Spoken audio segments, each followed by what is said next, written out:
আসসালামু আলাইকুম। এসএসসি 26 বছর পোলাপানরা, সাগর ম্যাথ ল্যাবের পক্ষ থেকে তোমাদের সবাইকে অনেক অনেক স্বাগতম। আজকে আমরা তোমাদের জন্য উচ্চতর গণিতের এমন একটা সাজেশন প্ল্যান নিয়ে আলোচনা করব। যে সাজেশন প্ল্যানটা যদি তুমি ফলো করো তাহলে ইনশাআল্লাহ তুমি খুব সহজেই 90+ মার্ক ক্যারি করতে পারবা। ঠিক আছে?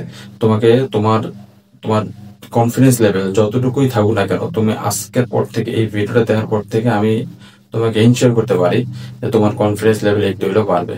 যার জন্য কি করতে হবে, তোমাকে আগে খাতা কলম নিয়ে বসতে হবে, যে আমি যা যা বলতেছি সেই অনুযায়ী তোমরা সেটা নোট ডাউন করবে এবং সেই অনুযায়ী তোমরা ফলো করার চেষ্টা করবা। ঠিক আছে? তো চলো কথা না বলে আমরা শুরু করি, আমাদের প্ল্যানের দিকে যাই। তো গত ভিডিওতে আরেকটা কথা বলে নেই, যে গত সাজেশন ভিডিওতে আমরা একটা কথা বলছিলাম যে কোন চারটা অধ্যায় পড়লে তুমি খুব সহজে 40 মার্কস থেকে মেনশন করতে পারবা। তো আজকে আমরা পুরো ফুল ডিটেলস একটা প্ল্যান নিয়ে হাজির হইলাম। ওকে, তো চলো আমরা দেখি। তো গত ভিডিওতে আমরা যেই তোমার চ্যাপ্টার গুলো বলছিলাম সেটা একটু যদি দেখি আমরা, তাহলে সেটা ছিল হচ্ছে বীজগাণিতিক রাশি, অসীম ধারা, স্থানাঙ্ক জ্যামিতি, আর হচ্ছে সম্ভাবনা। তো আজকে আমরা পুরো ফুল ডিটেলস নিয়ে আলোচনা করব যে কয়টা থেকে কোন কোন অধ্যায়গুলো পড়লে আমার এমসিকিউ সবচেয়ে ভালো হবে, এবং সাথে সিকিউ তো আছেই এবং শর্ট কোশ্চেন তো আছেই। ঠিক আছে? তো আমরা বলছিলাম কি, যে আমাদের বীজগাণিতিক রাশি, অসীম ধারা, তারপর স্থানাঙ্ক জ্যামিতি এবং সম্ভাবনা, এই চারটা অধ্যায় পড়লে আমাদের 40 মার্ক নিশ্চিত। তো আমরা এখন আমরা চ্যাপ্টার ওয়াইজ, বিভাগ ওয়াইজ জিনিসটা ভাগ করার চেষ্টা করবো। ওকে, তো আমি এখানে লিখে রাখছি যে এনসিটিপি অনুযায়ী তোমাদের প্রত্যেকটা বিভাগ থেকে কয়টা এমসিকিউ আসতে পারে, সেই এমসিকিউ রেঞ্জ যেখানে দেওয়া আছে। যে বীজগাণিতিক রাশি থেকে 8টা থেকে 12টা, আর তোমাদের হচ্ছে জ্যামিতি ও ভেক্টর থেকে 8টা থেকে 12টা, আর এখান থেকে হচ্ছে 5টা এমসিকিউ। ঠিক আছে? তো তোমরা জিনিসটা এইভাবে চিন্তা করতে পারো যে বীজগাণিতিক রাশি থেকে যে সর্বোচ্চ 12টা দেয়, তাহলে আমাদের এই জ্যামিতি আর ভেক্টর থেকে হয়তো 8টা দিবে। আবার বীজগাণিতিক রাশি থেকে যদি 8টা দেয়, তাহলে জ্যামিতীয় ভেক্টর থেকে 12টা দিবে। বিষয়টা যেরকম যে 8 আর 12 যোগ করলে হবে 20, 8 আর 12 যোগ করলে হবে 20, আর এখানে 5, এগুলো মোট 25টা। তো আমরা এখানে কিছু অ্যাজাম্পশন দাঁড় করানোর চেষ্টা করব। ঠিক আছে? তারপর দেখো, যে আমরা কি বলছিলাম যে বীজগাণিতিক রাশি অসীম দ্বারা, যেহেতু এবার আমাদের টার্গেট একটু হাই, সেজন্য আমরা যেটা করব, সেখানে আমরা দুই একটা অধ্যায়, মানে জাস্ট দুইটা অধ্যায়, আগে ছিল 4টা, এখন বাড়াবো জাস্ট দুইটা অধ্যায়। সেটা কোনটা? সেটা হচ্ছে দ্বিপদী বিস্তৃতি। ওকে, দ্বিপদী বিস্তৃতি, আর এখানে হচ্ছে আমাদের ত্রিকোণমিতি। মনে করো আমরা এই 4টা অধ্যায় পড়ার পর এই 2টা অধ্যায় পড়লাম, এই হচ্ছে আমাদের 6টা অধ্যায়। যদি আমি বলছি যে আমাদের আমাদের প্ল্যান হচ্ছে সবচেয়ে ভালো রেজাল্ট করা হবে, এবং আমরা যেটা করব যে সবগুলা অধ্যায় পড়ার চেষ্টা করব। তবে সবগুলা পড়ার মানে সবগুলা অধ্যায় যে পড়বো সেটা একটা সিকোয়েন্স আমরা মেনটেন করার চেষ্টা করব। তো এই হচ্ছে আমাদের সিকোয়েন্স। আমরা যদি ক বিভাগের দিকে তাকাই, ক বিভাগের দিকে সিকিউ আমাদের কত মার্ক আসছে? আমাদের বীজগাণিতিক রাশি ও অসীম ধারা, এই দুইটা থেকে আমরা 2 সেট দেব, মানে কত? 20 মার্ক। সিকিউ গেল আমাদের 20 মার্ক।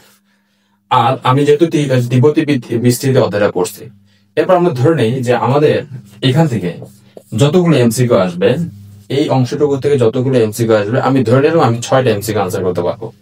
আমি ধরে নিলাম 6টা, একটু কম হয়ে যায়, ধরে না 7টা, ধরে না কয়টা? 7টা। তাহলে তুমি এই অধ্যায় থেকে এমসিকিউ আনসার করলা 7 মার্কের। ওকে, তাহলে গেল কত? 20 মার্ক আর 7 মার্ক। তাহলে এখানে মানে ক বিভাগে আমাদের কত মার্ক চলে গেল? 20 মার্ক আর 7 মার্ক। তাহলে আমি ধরে নিলাম এখানে আমি 27 মার্ক আমি গেইন করলাম। অনুরূপভাবে খ বিভাগে যদি আমি তাকাই, এখানে আমি স্থানাঙ্ক জ্যামিতি, এটা আমি সিকোয়েন্স হিসেবে আনসার করবো। তাহলে এখানে আমি পাইলাম কত? এখানে পাইলাম হচ্ছে 10 মার্ক। ঠিক আছে? এরপর যেহেতু এখানে 8 থেকে 12টা কোশ্চেন আছে, আর এখানে আমি যেহেতু ধরছি, মানে ওখানে আমি চিন্তা করছি যে এই বীজগাণিতিক রাশি থেকে 12টা কোশ্চেন দেবে, সেখান থেকে আমি 7টা কোশ্চেন পাবো, আর বাকি 5টা পারবো না। তাহলে এখানে যদি আমি 12টা ধরে, তাহলে এখানে আমি 8টা ধরে নিই। তাহলে এখান থেকে 8টা ধরলে আমি অর্ধেক অর্ধেক চিন্তা করলে এখানে ধরে নিলাম আমি 4টা এমসিকিউ পাবো। তাহলে এমসিকিউ আমি পারলাম হচ্ছে 4 মার্ক। ঠিক আছে?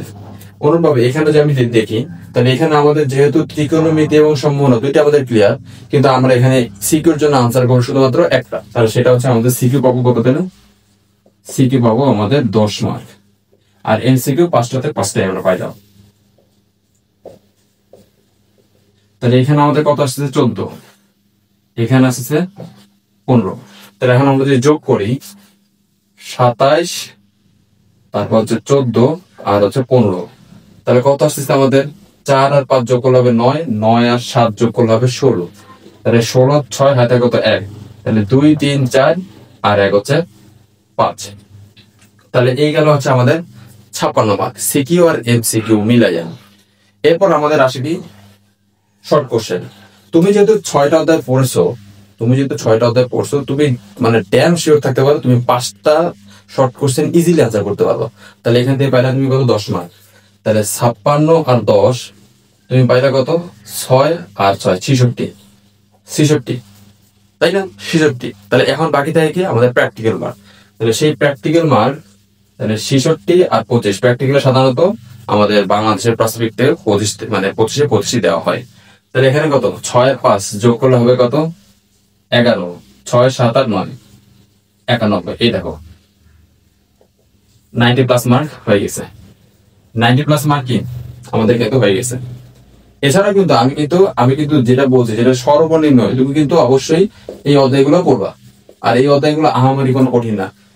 আর এইখান থেকে আমি যে 6টা অধ্যায়ের কথা বলছি, এখান থেকে যে এমসিকিউ গুলা, এটা কিন্তু আমি একদম সর্বনিম্ন ধরছি। তুমি চাইলে আরো বেশিও ক্যারি করতে পারবা।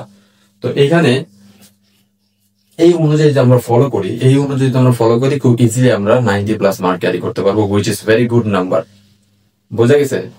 তো আশা করি তোমরা এই অনুযায়ী নিজের প্ল্যানটা সাজানোর চেষ্টা করবা। আর যদি তোমাদের কোনো ধরনের সমস্যা হয় তাহলে তোমরা অবশ্যই কমেন্ট বক্সে জানাবা এবং সাবস্ক্রাইব করে রাখবো এই চ্যানেলটাতে, যাতে করে আমি আমার যে কোনো ভিডিও আপলোড হলে সেটা তোমাদের সামনে চলে যায়। ঠিক আছে? আর আরেকটা কথা, সেটা হচ্ছে তোমরা যারা মানে বিশেষ করে পাবনাবাসী আছো, তোমরা যদি কারো প্রবলেম হয় তোমরা আমার সাথে যোগাযোগ করতে পারো। আমি নিচে ডিসক্রিপশন বক্সে আমার নাম্বার আর হচ্ছে আমাদের যোগাযোগের ঠিকানাটা দিয়ে দেবো। ঠিক আছে? তো সবাইকে অসংখ্য ধন্যবাদ। আশা করি আমার এই সাজেশনটা তোমাদের উপকৃত হবে। তো এই বলে আজকের ভিডিওটা আমরা শেষ করতেছি। সবাইকে ধন্যবাদ। আল্লাহ হাফেজ।